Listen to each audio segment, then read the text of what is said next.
All right. For those who do not know me, my name is Andy Fryer, and I head up Australia and New Zealand's operations of Better Impact.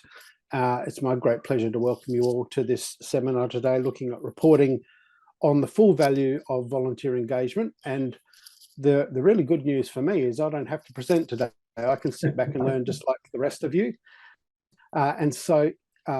Without dragging this on, it's my great pleasure to introduce you all to Tony Goodrow, who will be your presenter today.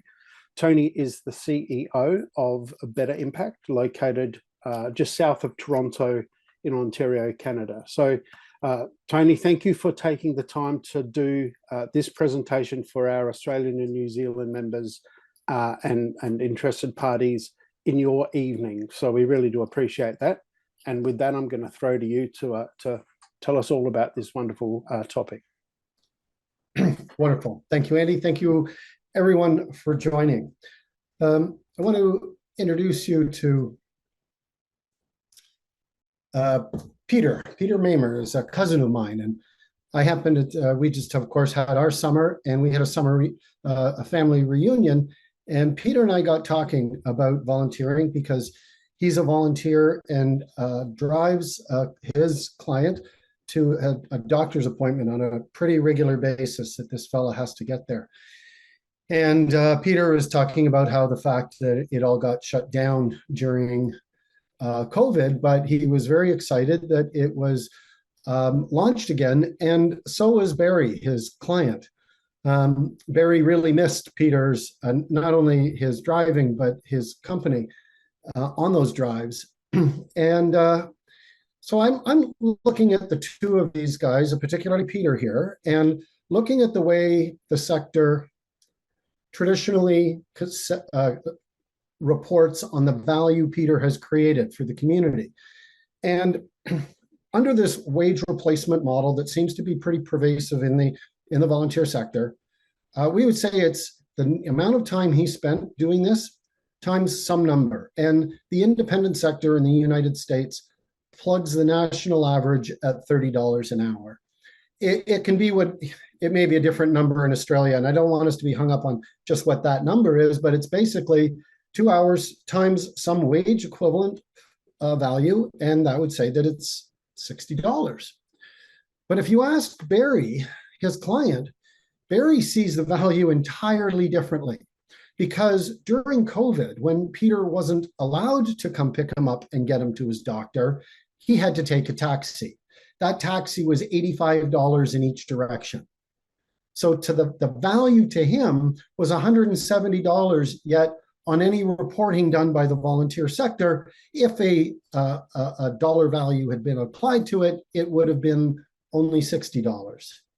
And this is really part of the nutshell of why I say that we are underreporting the value that we are creating for communities through the effort of volunteers. We want to change from the notion of measuring things from, instead of it being the wage replacement value, to something perhaps called a service replacement value. What is it, the value of the things that we're doing?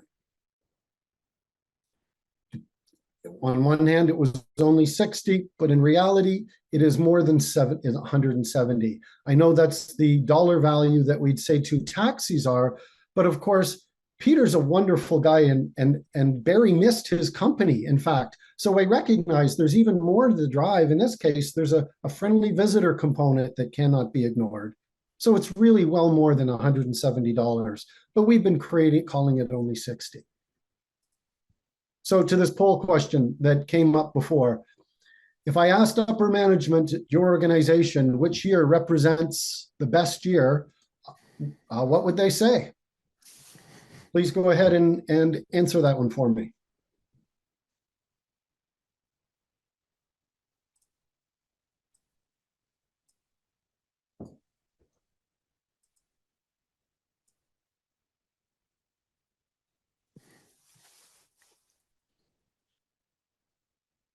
Nearly 50 of 62 people in.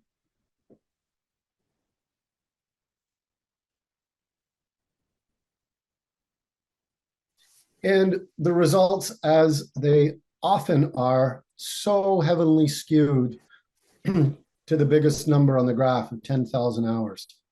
So I want to challenge this and your upper management. And we're going to look at that throughout this webinar. And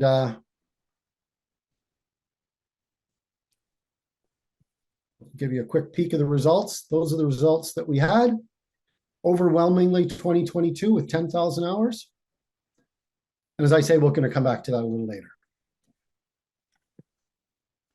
So one of our first takeaway is that we want to stop reporting on the inputs and rather focus on the outputs when we're reporting the value to our community.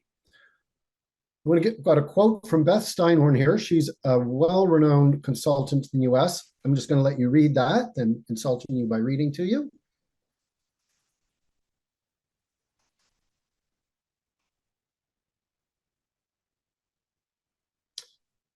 I have 4 of these different quotes that are going to come out throughout the session. And I do this in part just to share other people's approach to this and to demonstrate this isn't just my idea. It is a bit of an evolution going on in the sector. So if we're going to focus on outputs, I just want to look at 4 different organizations and what we might measure there if we took our attention away a little bit from counting hours. And the first one is in the kind of role like Peter does, it's providing rides for people who need to get to a doctor's appointment or grocery stores and don't have a means to get there on their own. It would be very easy for us to count the number of rides that volunteers do. In animal shelters, dogs need to go for a walk, and it would be a rather simple exercise to count the number of dogs that get walked and the number of times they get out in a day, a week, or whatever. If we ran a food bank, it would be very easy to calculate the weight of the food or the boxes of food, some metric. Certainly we could look to things that we could count in addition to tallying hours. And of course, in something like a hospital where there's an information booth, we could be looking at how many people are served at the information booth within any period of time. So there are 4 examples from 4 completely different organizations. Our next poll is a question about what percentage of your volunteer roles involve something that could be a measurable output.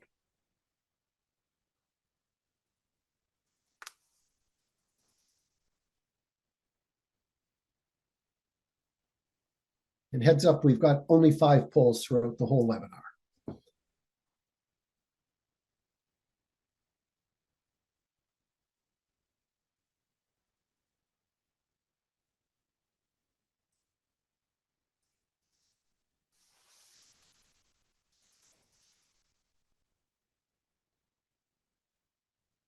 And we're over 85% in. So I'm going to end the poll, share the results and move on. And this is really encouraging. The vast majority have at least 25% of their roles they could start measuring this way. And I fully get this won't work for everything, but I believe it's a big step forward if we can get it working even just for some things. So I'm encouraged to see these results. So let's take a deeper dive into what this would look like. And we'll take a look at that role, a common role of providing rides for people who can't get to things like doctor's appointments all on their own. I will warn you, we do have some acronyms coming ahead, but I do leave the explanations on screen for you. So if we're going to be focusing on the hours, much like the way we do today, really, we would say, look, if the 1,000 hours went into this program and we had a wage replacement value of $30, the arithmetic's fairly simple. The community benefit value would be calculated to be $30,000. But if we started looking on and focused on the outputs and said in those 1,000 hours, the volunteers provided 800 rides, and in our community, the average taxi ride was $50, we'd be recognizing that the community benefit value is $40,000. No one could argue, I don't think, not your senior manager, funder, potential donor, could argue with you that the real value here is $40,000. It's not $30,000. But then in roles like this, I believe it's more than the transactional value. But if we were to put some number on it, we could say that the value of the friendly visit is something more than, and in this case, $25.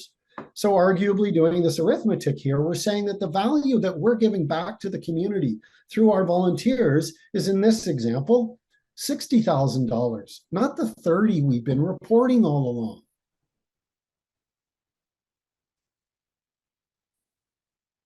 So someone's asked, I can see, why not include the hours too? We're going to get to that in the last segment, but not in the way you think.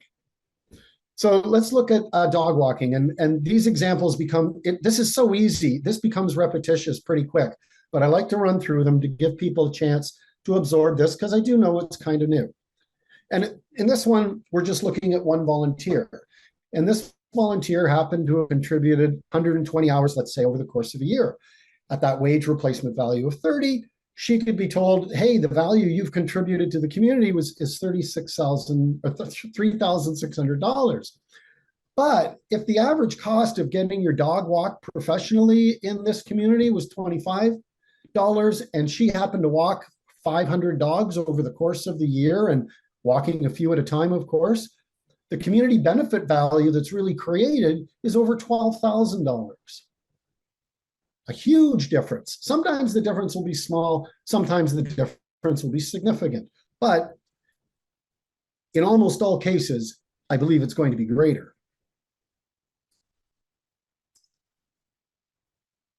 So an information booth at a hospital. With their focus on hours, a volunteer in one shift might volunteer 3 hours, and then at $30, it seems to be it's a community benefit value of $90. But why do we have volunteers in an information booth at a hospital? It's to serve the visitors, to make it a little easier for them to find where they're going. And certainly it's about reducing the wasted time that would happen if there wasn't an information booth. And by that, I mean, what would happen is people would likely walk up to the nearest staff person and ask them how to get to the maternity ward.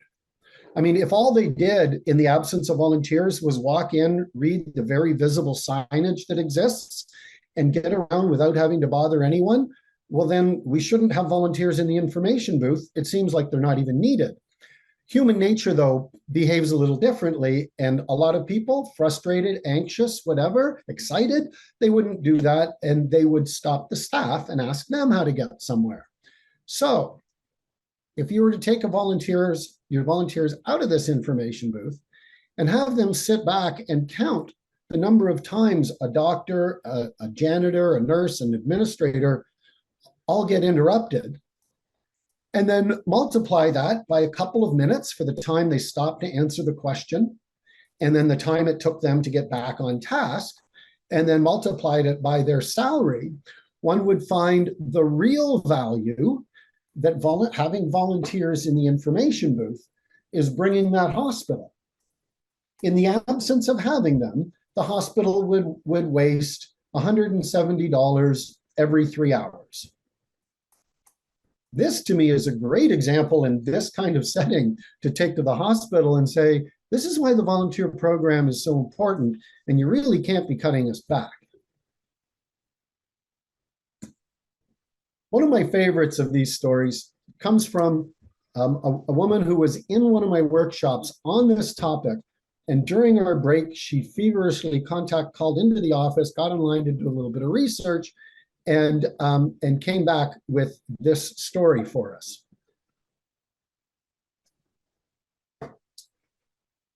The Girl Scouts this is in the United States. The Girl Scouts have done research and determined that their alumni income is over $51,000 per person in a year, of course.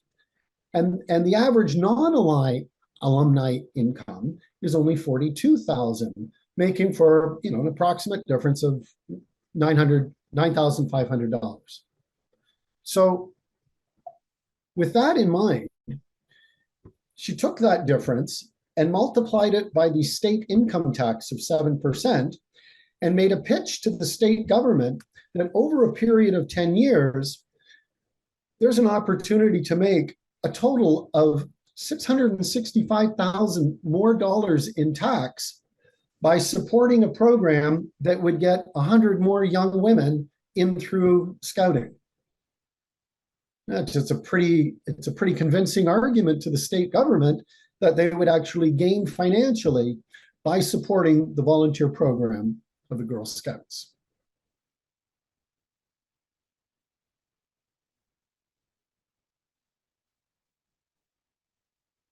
I paused at a few different places to pick up some questions. I do see the one about the hours, and I do want to get to that later. And if anyone else has a question they want to just either ask out loud real quick or fire it into the chat. Otherwise, I'll carry on.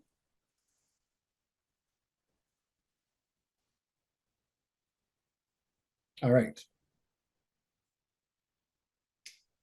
Question. Let me do this. Internship where volunteers do multiple activities across the day and it's not reasonable to record all their outputs.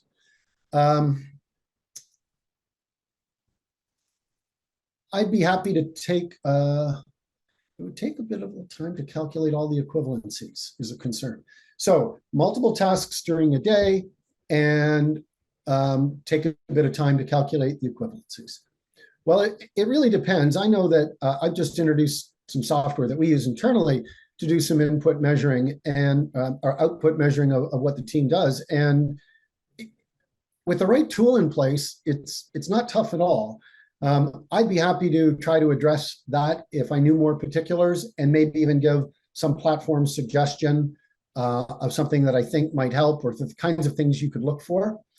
And what about grant applications, which are still requesting volunteer hours as fill in the boxes? I know, drives me bonkers. So of course, keep recording them and give them because that's what the funders want, but you can also give them the kinds of information that I'm talking about that I think then makes your grant application stand out even more than another organizations who just answered about the volunteer hours.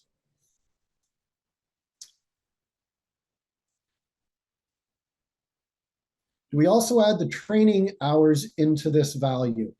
I'm going to say no, not here, but it would come in, I think, if you take this to the highest level, which is the third section of this presentation. So let me come back to it a little bit. Another quote of somebody you may know, Rob Jackson out of the UK.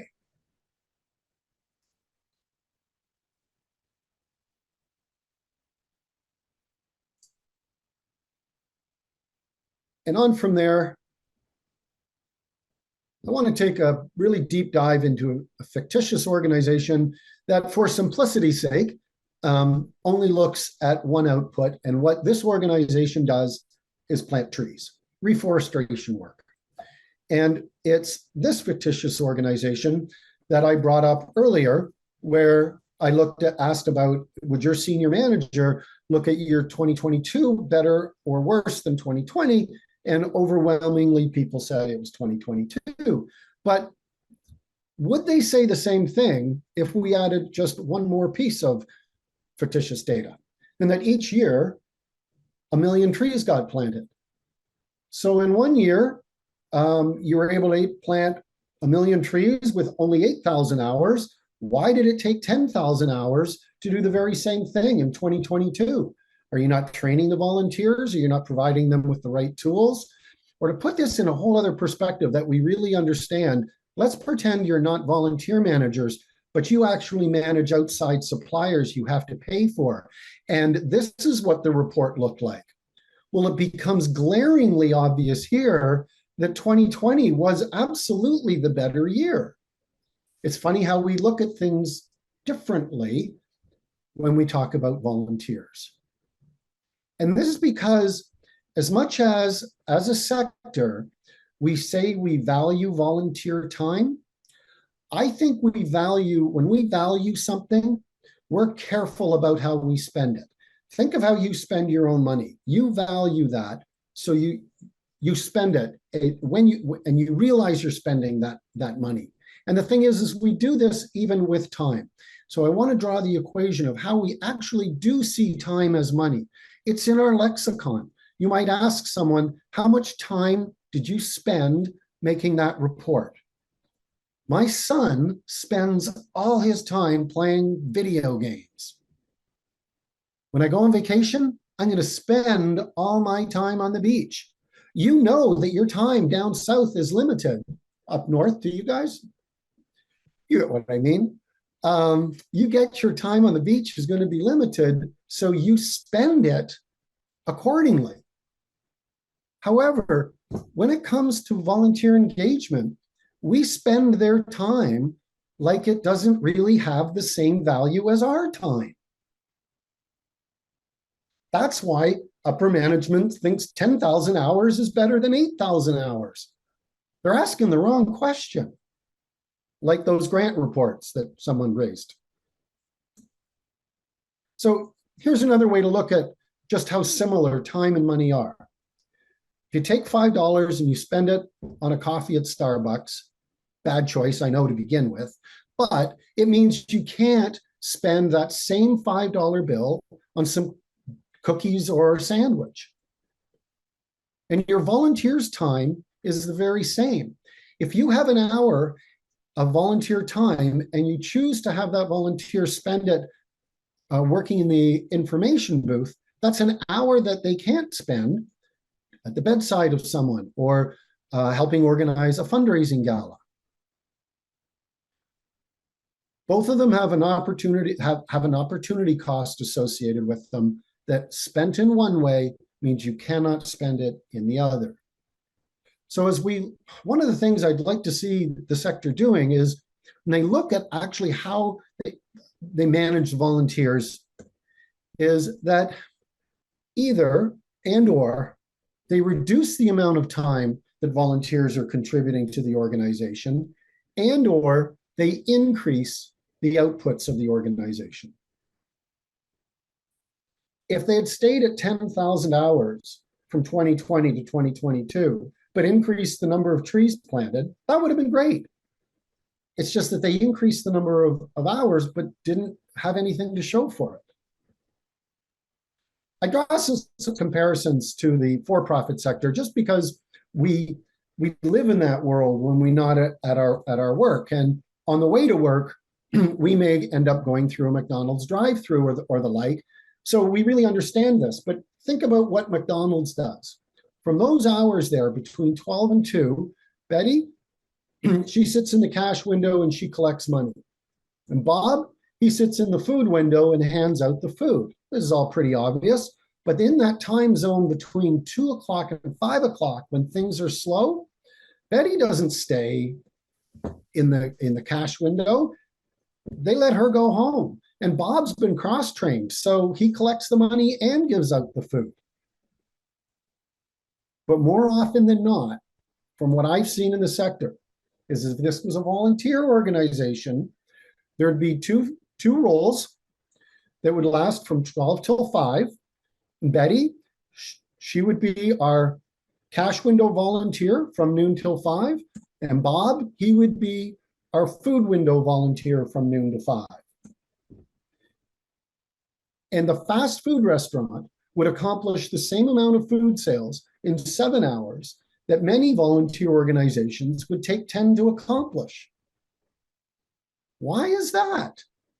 It's because we haven't really put a focus on being efficient with our volunteer hours. And in fact, we've done the opposite. You all know that it's human nature to work towards what is measured and you're rewarded for, right? So if you all know in the back of your mind, your upper management is going to be happier with you with more hours reports, you are not going to proactively do the things that might reduce the number of volunteer hours. Now, I know you would never get a volunteer to come in and purposely waste their time. No way am I suggesting that. But you're also not proactively looking for the ways to reduce hours like a restaurant would, because it understands the value of somebody's time because they're having to pay for it.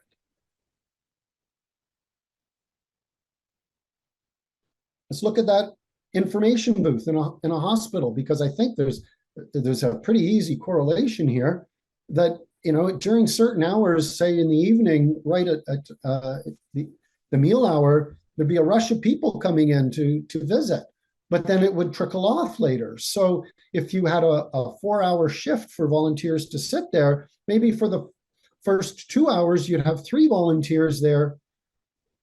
And then for the last 2 hours, you'd have just 2 volunteers there. We'd cut back on the hours and you'd still deliver the same amount, same level of service.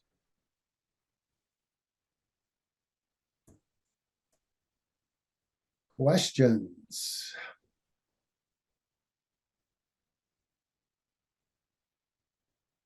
So someone has asked about the social value to people about planting trees. And I want to approach this from a couple of ways. If I'm a donor that gives to a reforestation organization, I really want that to be their focus. I'm giving you money to plant more trees. I get there's some other beneficial values to the others, and I'm not discounting that. But the mission of this organization, I'm saying, is to reforest. It's not about a social value of bringing volunteers together so that they can chat. I also like to address that there's a finite number of volunteer hours. It is, in economic terms, it's called a scarce resource, which just means it's that thing I showed you earlier. When you spend the $5 on a coffee, you can't spend it somewhere else. Maybe in that organization, some of those volunteers would be driving the cause of the organization better by, instead of planting the trees, they were taking videos and social media snapshots and writing up things, live streaming it. A different volunteer role entirely that would help propel the mission of the organization. I think everybody wins in that.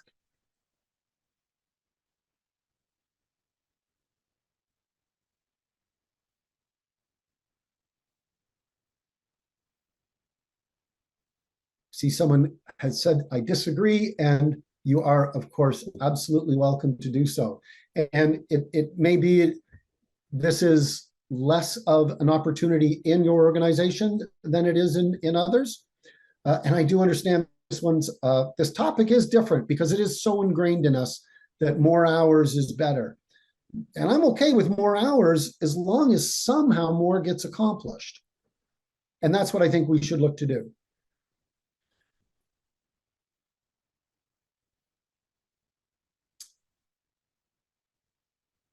We will have more time at the end to take on more questions, or at least if we do, I'm happy to take them. But I want to make sure we get through the material at least first. So the third takeaway from this is that volunteer time should be included. I'm not discounting that, but I consider it more of an input than an output. And so when I mentioned earlier, we were going to talk about, yes, volunteer time should be included, but I consider it more like a cost. Let me give you another quote from Dr. Susan Carter Call.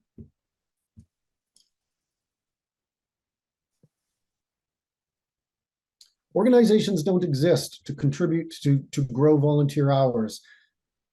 Not most, at least. They exist for a mission. And so I think no matter what else,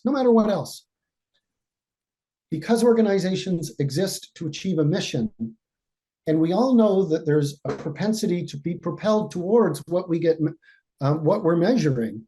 It seems to me we should put more focus on accomplishments toward our mission than we should on the hours it took to go into it.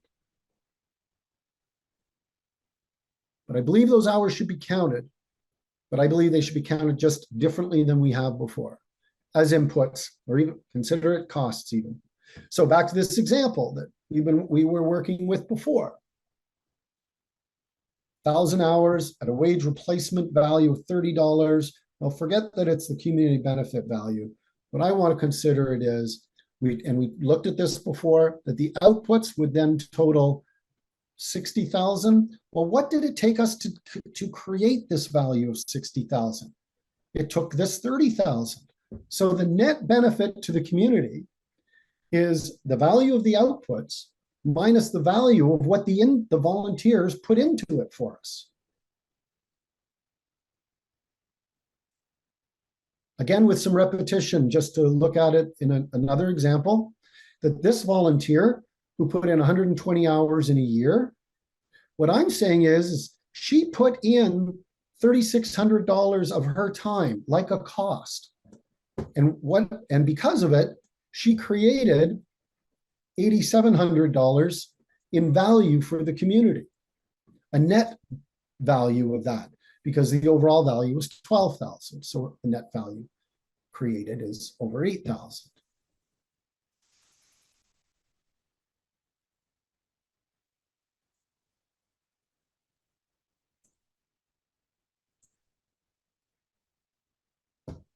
And then lastly, in this line, it's really the same thing again. A volunteer sits in a booth, and that volunteer's time, if we use the independent sector's value for time, it's $30 an hour, then that person has basically contributed 90,000, but we've spent that $90, I mean, not 90,000. We've spent that $90, but what did we get for spending it? Well, we got $170 in value for the hospital, which then means a net benefit of $80 to the organization.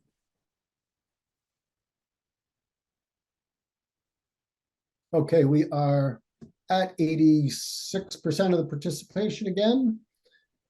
Going once, twice, poll ended, and overwhelmingly, it seems like upper management would find more use out of this statistic than solely the volunteer hours. And I'm not saying stop recording the volunteer hours, but it's encouraging to see in this poll that that's what upper management could learn to focus on.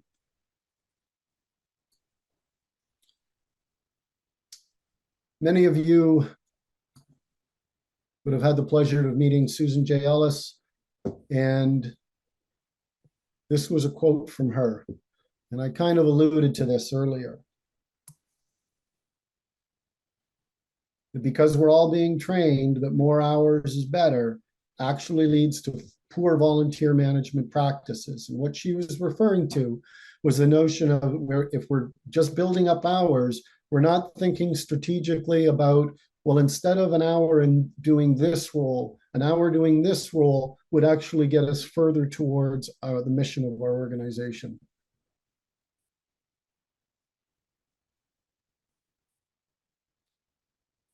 And this allows us to get back to lots of questions. Andy, do you have, you've been reading them perhaps more than I have. Do you have any you want to focus on? So there are a number of questions that are similar in terms of the people that are asking the questions are interested in how might we best measure the kind of social or community well-being that comes out of volunteering? How does that get into the equation? You know, the educational opportunities by having students participate in an activity together, or bringing, you know, maybe disadvantaged people together to, you know, undertake an activity. You know, some of those things that are maybe a little less tangible and easy to measure. Where do they fit into the equation? Is kind of a grouping of questions that are being asked. Yeah, so yeah, I'm happy to address that one actually. For one, I believe that answering those questions is actually more in the bucket of Volunteering Australia and the state peak bodies, because for you to do it in your organization might be accurate in your organization, but it doesn't paint a bigger picture for the whole volunteer sector because it's not across the whole volunteer sector. And I'm not saying don't go chase those if you have the opportunity to do so. This tool doesn't solve every reporting problem, but I believe what it does do is take the notion of what impact are we getting towards our mission and measures it very well. That doesn't mean there aren't other things to measure, but I really believe what are the benefits to older people to being out in the community and volunteering? I think you have enough on your plate to leave the big questions like that to the peak bodies.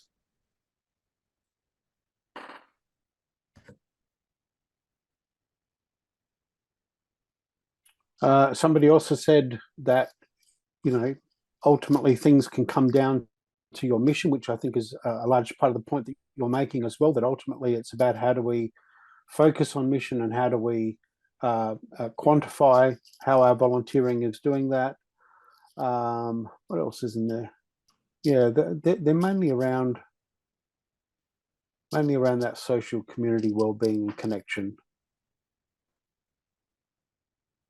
And I am not against us trying to find ways that we can measure the benefits and other things, and the benefits in other ways than putting a dollar value on it. But it's a step doing it this way and looking for other ways to do it. It includes storytelling, of course.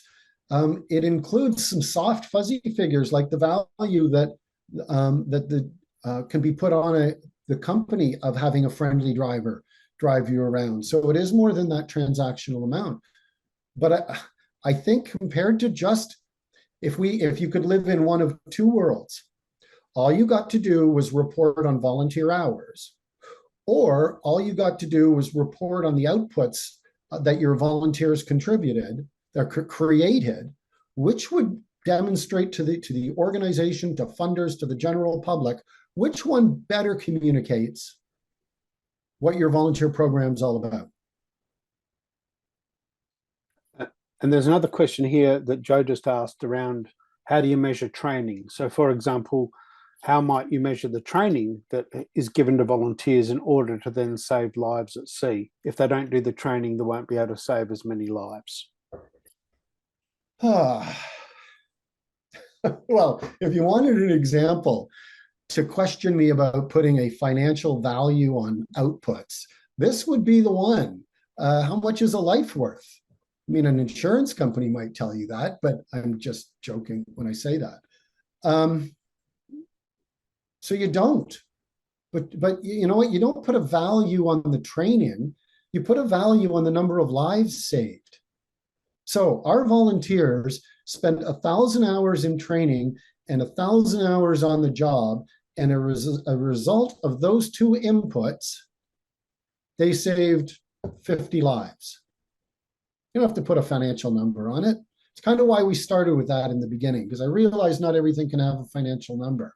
But what if you could come up with a better training program so that the next year you could say, our volunteers spent 500, not 1,000, 500 hours in training and 1,000 hours on the job, and they saved 50 lives. Because you invested in better training that got the volunteers trained to the same level in half the time. That's how I think I'd look at training. So I'm skim reading the one about a festival. And I'm actually on a board of directors for a festival and brought this idea to them, and certainly they turned heads. We've always measured the economic value to the community. So by having this festival, how many incrementally new dollars get spent in the community that goes then to the people who live in the community and the local governments.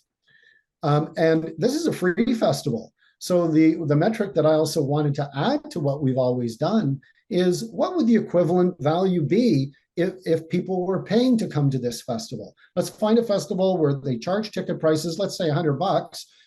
And if we have 200,000 people come through our park, multiply that by $100, that's what we're giving to the community.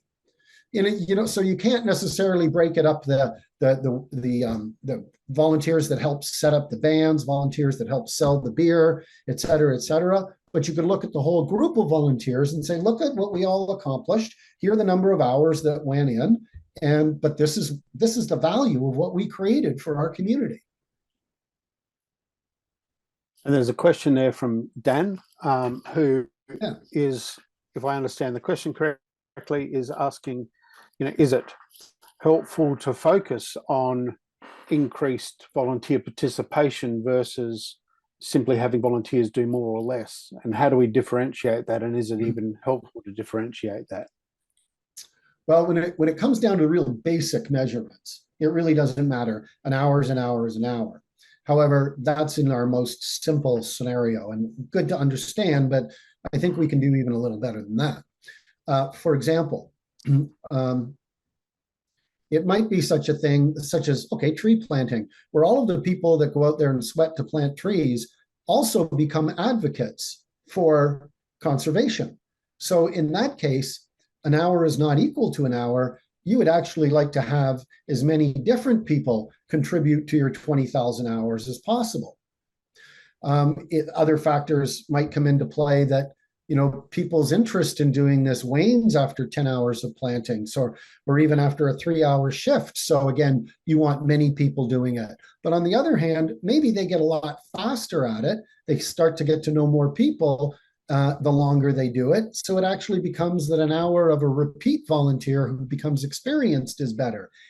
It can be either, and you're asking the right question. You just have to look at your situation and make a hypothesis about which you think is best, and then put it out there, try it, and see what the feedback and the results become. And I guess some of that is involved in the training and other onboarding costs to actually engage a new person versus engaging lots of people. So something like planting a tree is probably a lot easier than training somebody to, run a switchboard or something like that. True, but even to use that tree planting, you know what? In scenario A, you could have not really any training, and the volunteers kind of have to figure it out for themselves, and you don't have great tools compared to scenario B, where they've invested, they've gone out and paid money for some better tools, and they've paid a trainer to come in and show them, a professional, on how to do this well. And the second organization will have fewer volunteer hours because of the higher level of efficiency. But if all we did is look at volunteer hours as the pie in the sky number that we're all looking for, the first organization would look better. But I'll bet you the volunteers would probably be happier if they were trained and had good equipment.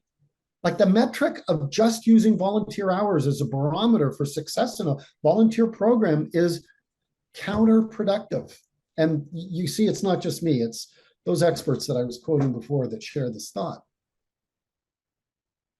And yes, Dan, quality planting over quantity of planting is really a thing. I agree with that. I appreciate everyone's time. I know this is, for some of you, be considerably a new way to look at things. I know one of the challenges in trying to implement some of this is putting the value on something. And I don't mind if you ping me questions. Some of them are really easy. The taxi, the dog walker, you won't need any help figuring those out. But if you have some tougher ones that you're stuck on, please feel free to send me an email. And in some cases, I may be coming back to you and saying, you've stumped me, I really can't see anything. But in other cases, and maybe some back and forth brainstorming, I might be able to help you. That's about it on the topic. So just one final question here, Tony. Does the perceived value of the actual work done by the volunteer, so for example, is an hour of someone planting a tree worth the same as an hour of somebody who is a highly trained volunteer saving a life? The input of the hour, I think, has to depend on the training. Like, how valuable of a skill is doing it? Because let's face it, there's less skill involved in painting a wall than there is like Doctors Without Borders doing surgeries, right? So I think instead of that $30, we should actually be looking at, if we had to pay someone to be doing this role, that's the value of the input. The value of the output is the value of the output. I may be a volunteer painter, but then, a volunteer, someone around me might fall and need defibrillation, and I grab the unit and I go ahead and I save their life. It's still a life being saved. It's not less of a value because I'm only a $10 an hour volunteer. Food for thought. Well, thank you everybody for joining us. Thank you, Tony, for stirring our minds into thinking about this topic somewhat differently. I hope that for everybody who's joined us today, that it's been good food for thought. As Tony has invited you, please throw some curly questions at him if you'd like some further clarification about your own situation. We will be sending a copy of this recording to everybody who is registered. And again, thank you for joining us, and enjoy your morning, afternoon, evening, wherever you may happen to be. Thanks very much. Cheers Bye-bye. all. Bye-bye.